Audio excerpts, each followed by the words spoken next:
Gracias, que continúa en sintonía del 98.7 de su FM, La Voz de los Chontales. Hoy nuestro corazón se viste de alegría, la verdad, al recibir en esta cabina al señor presidente de México, al licenciado Andrés Manuel López Obrador. Hermano Luciano, presidente, regresa usted a su casa.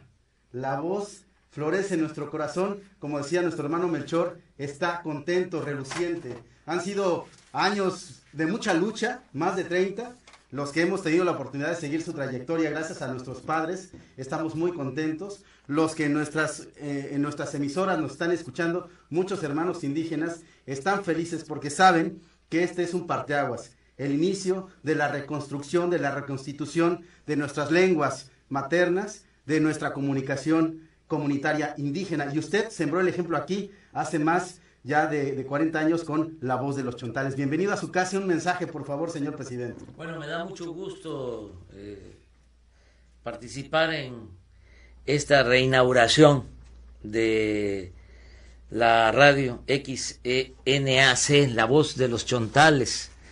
Me lo sé de memoria. Ya le cambiaron, ya le cambiaron. La XHCPBS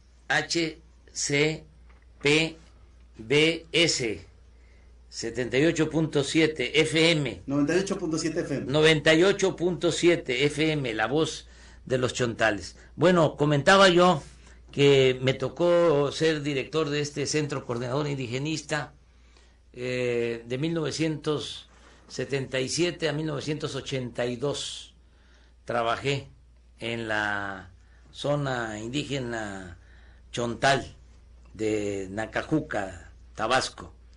En estas comunidades, en Tucta, en Mazatiupa, en Tapotzingo, en Guaitalpa, en Tecoluta, en Huatacalca, en Olcuatitán, en Ojiacaque. En todas estas comunidades aprendí a trabajar con la gente, no solo aquí en Nacajuca, sino también en los pueblos maya chontales de Tamulté de las Sabanas. Hoy estuvimos allá, también en los pueblos de los pantanos de Centla, de la cultura del agua, de las zonas bajas. Vamos también a estar mañana por allá en Quintingaraos, en Vicente Guerrero, y también hay chontales en Macuspana, en San Carlos, Macuspana, en San Fernando, en Límbano, Blandín, en otros pueblos, en Bernet, que son varias secciones. Trabajé en aquel entonces y se creó esta radio cultural bilingüe, y ahora me da mucho gusto que vuelva a transmitir ahora con más frecuencia, porque me ha informado Adelfo Regino, que es el director del Instituto Nacional de Pueblos Indígenas, que va a tener más potencia, 3.000. Así es. Si llegamos a Macuspana, 3.000 watts de potencia. Va a llegar a llegamos a Macuspana, Quintinaraos. Fíjate, cuando se fundó esta radio tenía 1.000, o sea que va a tener ahora 3 más, y tiene más fuerza. Y qué bueno, porque tenemos que reafirmar nuestras culturas. Es importantísimo que se fortalezcan todas las culturas, porque México es un mosaico cultural, que se fortalezcan las lenguas, las tradiciones, las costumbres, que haya mucho orgullo por el origen indígena, porque los pueblos indígenas son la verdad más íntima de México. Son nuestra cultura, y por la cultura es que nos hemos salvado. Es la cultura la que nos ha salvado de desastres, de temblores, de inundaciones, de malos gobiernos, de epidemias, de corrupción. Salimos siempre adelante por mantener, por conservar nuestras culturas. Y yo me siento muy contento. Es un renacimiento, todo esto. La palabra florece. Sí, es un renacimiento. ¿Se acuerdan de ese poema náhuatl que dice algo así? O es un poeta, no sé si náhuatl, sí, creo. A ver si ustedes me ayudan. Ese de que nos cortaron las ramas. ¿No te acuerdas tú? Sí, nos arrancaron las ramas. Nos cortaron nuestras ramas, pero no pudieron arrancar nuestras raíces. Es bellísimo. Sí, podaron, ¿no? Todo lo que nuestros troncos. Sí, quitaron las ramas, podaron nuestros troncos, pero no pudieron arrancar nuestras raíces. Y ya ahora vamos a fortalecer nuestras culturas. Me dio mucho gusto estar aquí. Un abrazo a todos los que nos están escuchando en las distintas regiones del país. Un abrazo. Vamos a atender a todos, vamos a escuchar a todos, vamos a respetar a todos, pero le vamos a dar la preferencia a la gente humilde, a la gente pobre. Y de manera muy especial, la preferencia a los pueblos originarios.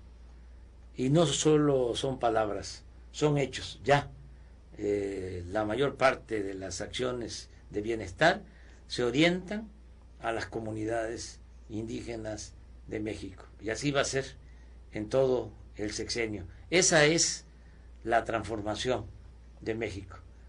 Muchísimas gracias. Muchas gracias a ustedes.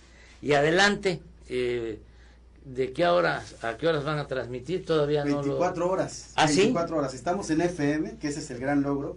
Sí, además. Con esta nueva administración, con esta transformación nacional, todo el sistema de radiodifusoras culturales indígenas crece.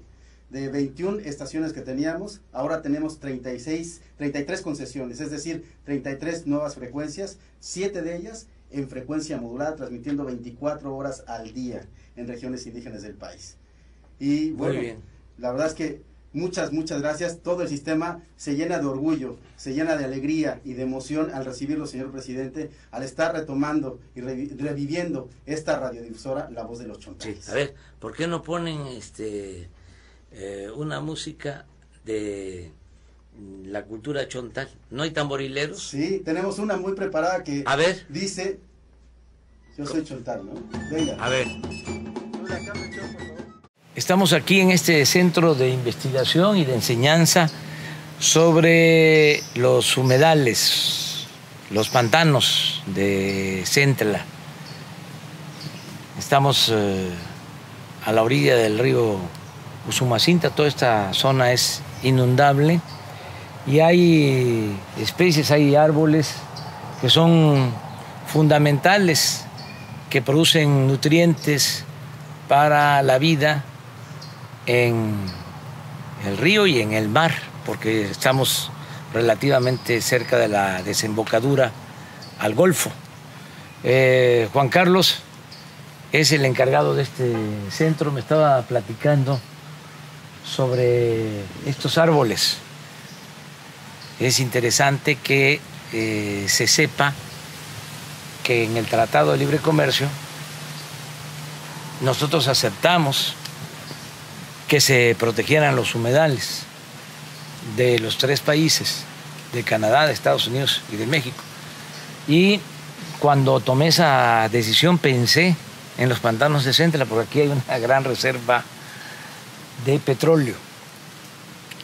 Aquí hay mucho petróleo y no vamos nosotros a explotar esta zona de reserva.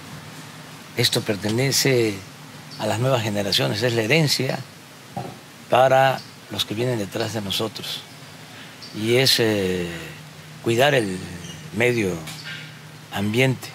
Y además, qué interesante lo de los árboles. Me decía Juan Carlos que este es Pucté, Y yo conocí este árbol porque en mi pueblo había un pucté donde nos íbamos a bañar al río, enorme. Es correcto. Y este árbol es el que también permite que haya pasto, el que se utilizaba para los nacimientos. Exacto. En este árbol. Porque me decías que tiene mucha vida este árbol. Muchos nidos. Muchos nidos. 25 especies de aves anidan en estos árboles. 25 especies de aves utilizan este árbol como zona de refugio. Sí. Así es. Además de la madera, que es una madera dura muy importante. Que se utilizaba antiguamente. Para los barcos. Para los barcos y mantiene la estabilidad de las orillas de los ríos. Es el árbol que el de aquí a Guatemala está en la orilla del río Grijalva, el río Usumacinta. Ah, fíjate, qué interesante. Y bueno, ¿y el tinto? Sí. ¿Qué sé? Hay mucho. Hay mucho, que realmente es un árbol que cada vez tiene mayor valor. La gente lo conoce perfectamente, lo utiliza para muchas cosas. Y fue el primer árbol forestal que se extrajo de este país a diferentes partes. El tinto fue lo primero que se sacó. Sí, a Europa. Para las pinturas de los textiles, cuando todavía no habían los colorantes artificiales. Es correcto, pues sí. Y actualmente estamos también teniendo una necesidad. Hay gente que está otra vez tratando de sacarlos, regresando a su uso, por eso la importancia también de mantenerlo. Sí, regresar al pasado, porque el tinto se empezó a exportar desde el siglo XVII, XVIII, la época colonial. Traían de Europa, de Marsella, de Francia, las tejas, sí, exacto, como lastre. Se llevaban los barcos el palo de tinte o de Campeche, y para no venir vacíos y tener estabilidad, traían la teja, la francesa. Fue muy importante. Y luego la reina de las maderas, la caoba. Pero eso allá en la Lacandona, la parte alta del Usumacinta. Es correcto. Oye, qué bueno tu trabajo, la conservación que están haciendo aquí. Presidente, por mucho tiempo hemos estado trabajando y también que la gente sepa que los humedales de Tabasco tienen historia.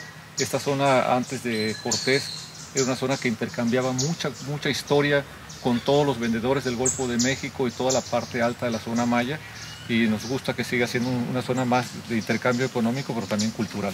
Sí, fíjate que los chontales eran grandes navegantes, eran como los fenicios.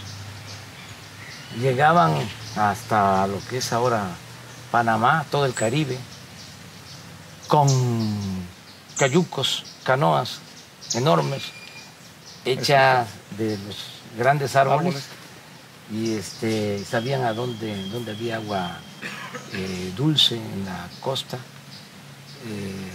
y vendían el cacao, que era la moneda de ese tiempo, por su valor. Entonces, qué bien que todo esto se está conservando, manteniendo, difundiendo. Y Juan Carlos, felicidades. No, presidente, al contrario, muchísimas gracias por acompañarnos. Vamos a caminar.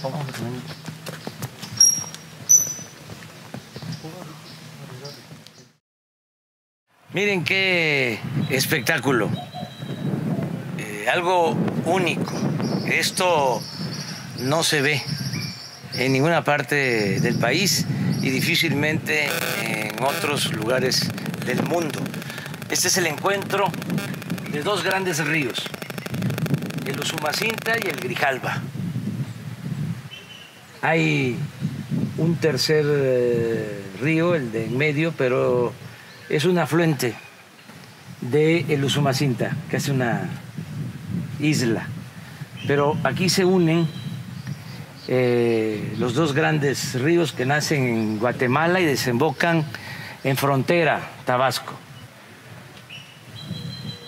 Aquí se llama Tres Brazos. Son tres brazos de río.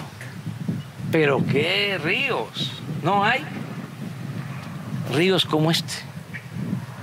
ya de aquí hacia frontera es el Grijalva, el río Grijalva. Allá en el fondo hay un cuyo, es una pirámide. Aquí a las zonas arqueológicas se les conoce como cuyos. Se habla de que allá, ese cuyo grande, fue la antigua batalla de Cintla, o Centla, la batalla de Cortés, donde se impuso a los mayas chontales. Fue la primera batalla y recordamos que ahí se defendió a México de la invasión. Nunca vamos a olvidar a los héroes anónimos de la batalla de Cintla. Pero miren qué belleza esto. Juan Carlos es el encargado de este centro, el encargado de enseñar sobre la importancia biológica de los pantanos de Centla, de las tierras bajas, de los humedales. ¿Y qué nos puedes decir aquí? Presidente, Este mirador para conocer cuál es realmente la planicie costera del Golfo de México y particularmente de Tabasco, además llena también de mucha historia. Además el valor biológico que tiene, tenemos más de 255 aves, de las cuales 60 nos visitan de Canadá y Estados Unidos, pero también en parte de la historia las comunidades indígenas que se quedan han logrado captar el conocimiento del manejo del recurso. De ello habla del uso de más de 80 especies de plantas que se utilizan localmente para fines religiosos, comestibles, ornamentales, y eso habla del gran conocimiento de estas comunidades en el manejo del recurso. La cultura del agua, presidente, es fundamental también para su protección, para su restauración y para su sabio aprovechamiento. Sí,